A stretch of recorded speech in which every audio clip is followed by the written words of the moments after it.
This is going to be the quadruped or introduction to quadruped rigging. It's going to be the basic part of everything. So if you've done maybe a biped before or a little bit of rigging, that's great. If you haven't done anything, just keep on asking questions and we'll get you guys up to speed as well. It's very basic, everything that I'm going to cover. Overall, what we'll be doing is that we'll be starting very simple. We're going to build something very, very simple, modular, so one module at a time. And then we're going to continue to combining everything and also upgrading our modules to be more sophisticated as we go along. Another quick thing is that you might find this video, because I'm making this video actually after I've been doing some of the classes already to see if there was an interest for it. So you might have found it on CG Meetup or somewhere else where it's been shared. If you find this video in the middle of my Vimeo channel, then I suggest that you go to my website instead, where all the videos will be stacked up in the correct order.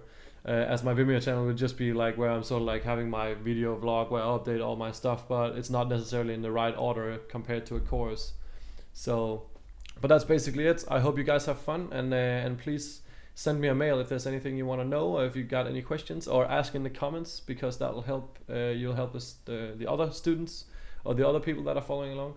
But anyways, good luck with it. Alright, so let's have a quick overview of what this course is going to be about. And what we're going to start out pretty easy. Well, everything in this course is sort of going to be basic, but we start with the legs. And the legs are going to be pretty standard. It's going to be an rotate plane solver. And if you don't know what that is yet, then don't worry, we're going to go into that later on, or we're going to go into that soon enough.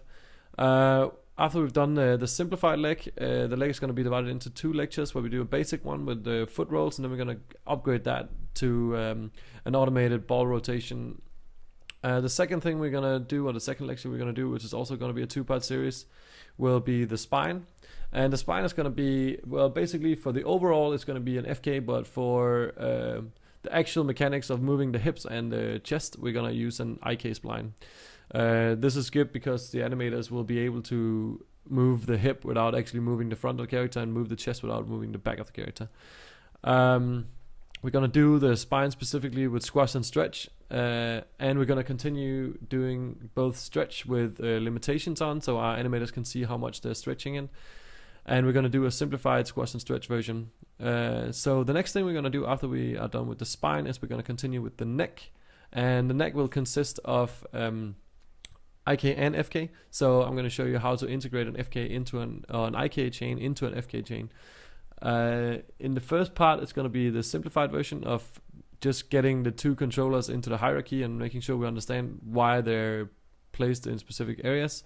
And the next thing we're going to do is going to be a head, and the head and the neck is going to be same part of a two-part module series. And we're going to do an eye aim, where we're going to do on-off controls for if we want to follow, if we want our eyes to follow locally to the head or locally to the world. And the next thing we're going to do is we're going to make a tail. And in the tail, we're going to create an IK spline underlying with an overlying FK control system. But in this case, we're going to have a spline that has multiple controllers. So we see how we're going to build in an IK spline. So basically, we're going to do like a couple of different kinds of ways to use the IK spline, and see how we can get the most out of the IK spline, because it's a very powerful solver. And then we're going to do the clavicles, attach our front legs to the clavicles. And once that lecture is done, we basically have all our basic modules. We got the head, we got the spine, neck, legs, and then we're going to connect all these modules. And that'll actually mean that we have a full functioning rig. And at last, we're going to do the upgrades if we have time. And that should be everything from toes, tongue, teeth, and then we basically have built our rigging. And then there will be like a following lecture where we're gonna talk about how we can do the proper skinning for him. But for now, we should worry about understanding how to build modules for our rigs. And I'm really excited for you guys to see this course, and I hope you have a ton of fun. And if you get stuck, then remember that being stuck is good, and if you're struggling, it's good, because it means that you're learning. Don't get angry, just ask questions, because everything is solvable, right? So ask all the questions you want, write me a mail, comment, ask your questions anywhere, and I'll help, and I hope that other people will help as well. So very best of luck, and I hope you have a ton of fun.